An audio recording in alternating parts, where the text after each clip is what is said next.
Oh, hello and welcome to a North Wales side-by-side video.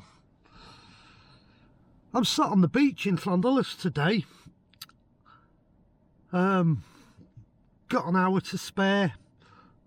I thought I'd come down and make a video and just share some of the experiences that Margaret and myself have had over the last couple of days whilst we've been looking at cars.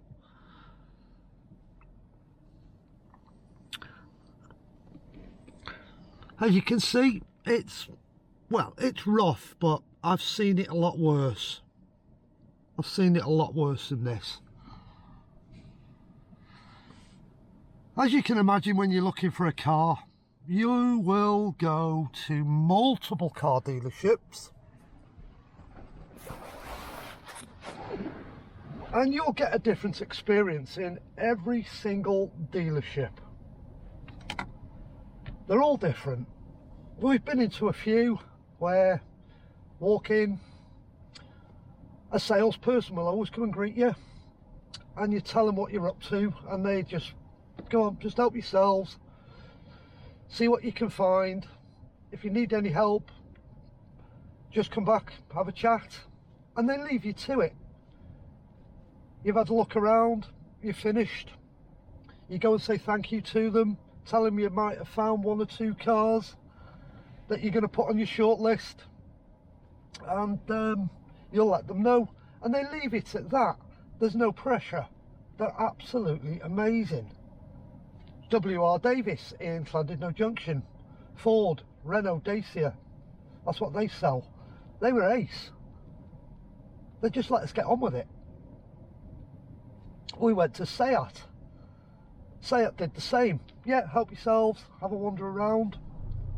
Skoda salesman, now he was funny. We initially had a walk around, and as we're walking out, he says, have you not found anything? He says, well, there's lots of nice cars here, but not that suit Margaret's needs. Anyhow, he was convinced he could get Margaret into a car, so he says, yeah, let me have a go. Let me have a play with the seats and things like that. But that's not Margaret's problem. It's the getting in and out of the car that's Margaret's problem. And it's silly things. And it's silly things like, let me just show you.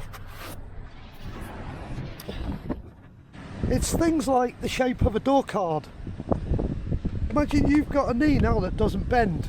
You've got a straight leg and you're trying to get your leg into the car. You can't do it, and then you can't get it through that gap there, and that's the problem we're having, Margaret. The design of a door card which restricts her accessibility.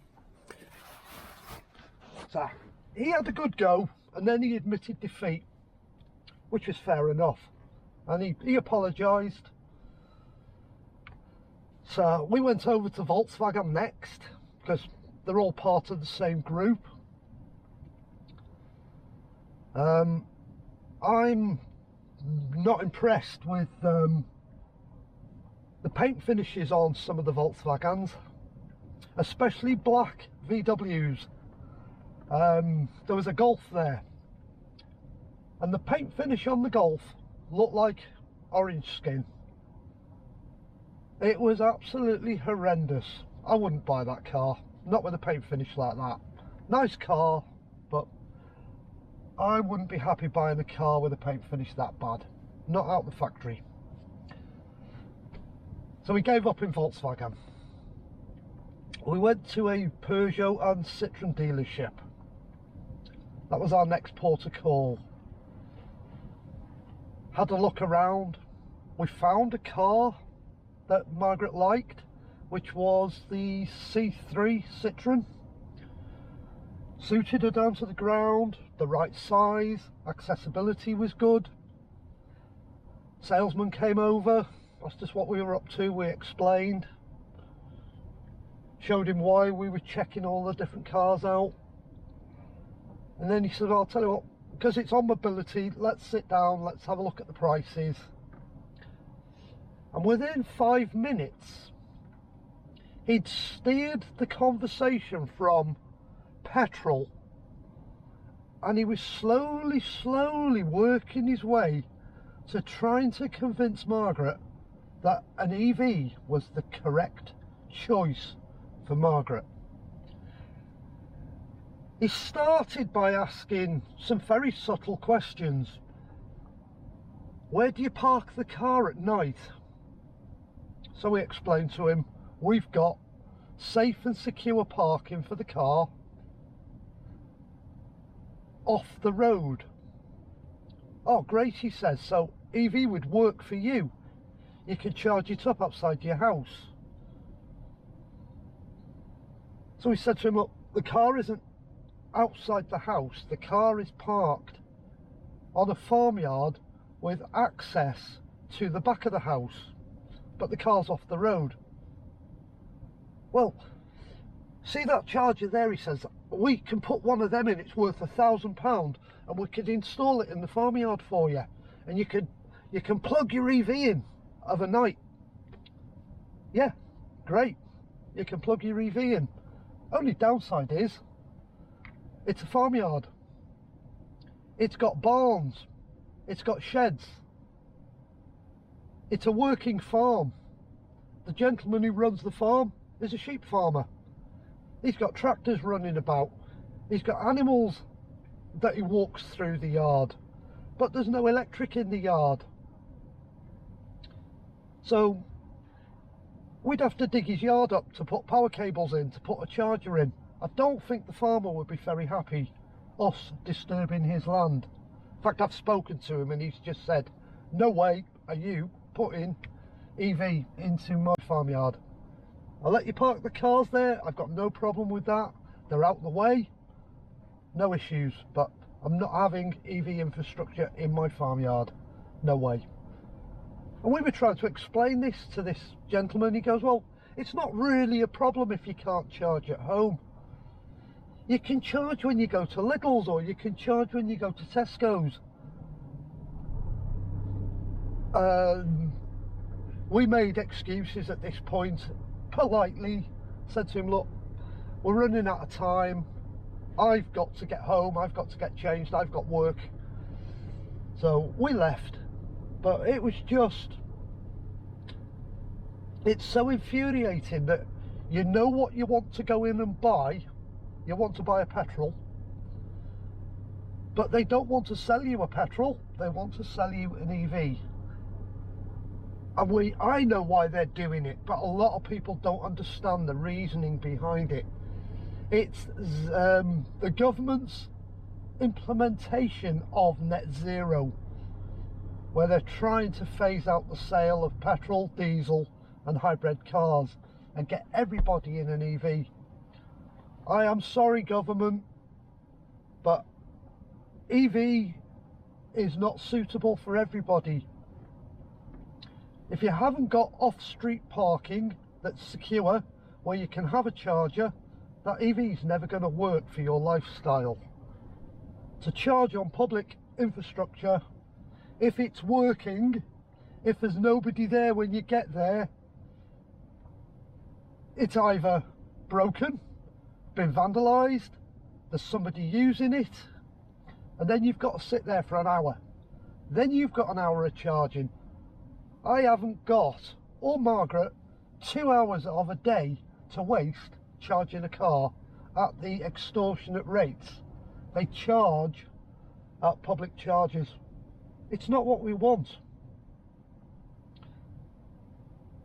We went to Cardiff the other week, me and Margaret. We filled the GR Yaris hybrid up with petrol before we left. It took £40 worth of petrol. It was full to the brim. And we drove to Cardiff and we drove back from Cardiff, and I still had over a quarter of a tank of petrol left. It's a 400-mile trip there and back.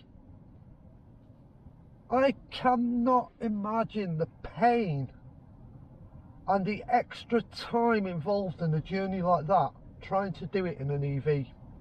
Especially a small EV, sort of Yaris size. What would you be in? C3 with electric power, 2008 Peugeot with electric power, Corsa E. That's the size of car we want to buy. Small cars, small 4-door hatchbacks. We don't want big cars. We don't need big cars. But the small cars have not got the range. Imagine taking a Corsa E down to Cardiff. Straight away, I know them cars are £33,500 off the showroom floor. I also know, whilst we were in Vauxhall looking at cars, they had 2 demo Corsa E's with less than 1,000 miles on them, and they were up for sale. They finished with them. Both of them cars were up for sale for $19,995 with less than 1,000 miles on them. Both of them cars had lost £13,000 of their value just being pre-registered and used as demos. That's over a third of the value of a brand new car lost by registering it and just putting a few miles on it. I can't even accept losses like that on a car. I could not buy a car knowingly I'm going to lose a third of its value the moment I drive it out the showroom. Can't do it. If I bought this Yaris GR Sport now and then decided in a week's time I'm going to sell it, I might lose £2,000, £2,500 on it. It's a loss, but it's not a third of the value of the car. That's what I'm getting at. I'm not going to lose that much money on it. But I'm not going to have any problem selling the GR Sport hybrid, because that's what people are buying now. People want hybrids over electric cars because they make sense. They just make perfect sense. But even our government don't want hybrids on the road. Yeah. Every dealership's different. They all deal with their customers different, and some of them are just so EV pushy. Don't fall for the trap, people. If you've gone in looking for a petrol and they steer you onto an electric, my advice is make your excuses and walk out of that dealership. Just walk out. Don't even entertain them. It's as simple as that. Don't be pushed into buying something you don't want, all because they need to meet their sales targets so that manufacturer doesn't get that £15,000 fine per petrol or hybrid vehicle where they don't meet their targets to sell the allotted amount of EVs. And that's the only reason why the salespeople are doing it, so the parent company does not get these big fines. I'd like to see the big car companies saying, we're not paying these fines. No way are we paying these fines. But you know what's going to happen in 2030? We're going to see car manufacturers pulling out of Britain because it's not viable for them to sell cars in Britain, because they know every petrol, hybrid, diesel that they sell, where they go over their mandate, it's costing them an absolute fortune. Sometimes it's half the value of the car they've sold. One of these GR Sport Yaris hybrid, 30 grand on the road, near as damn it. Imagine a manufacturer having to take the hit of 15 grand on this car. It's half the value of the car that they've had to pay. They're not going to do it. They cannot afford to pay these silly fines. No.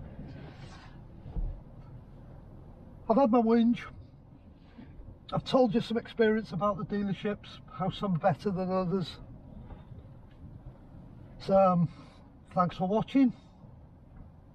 Hope you enjoyed the wave washing up onto the shore.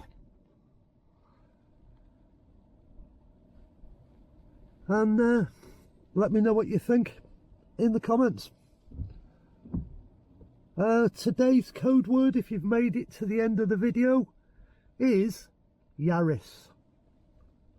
Thanks very much for watching. Please consider liking and subscribing.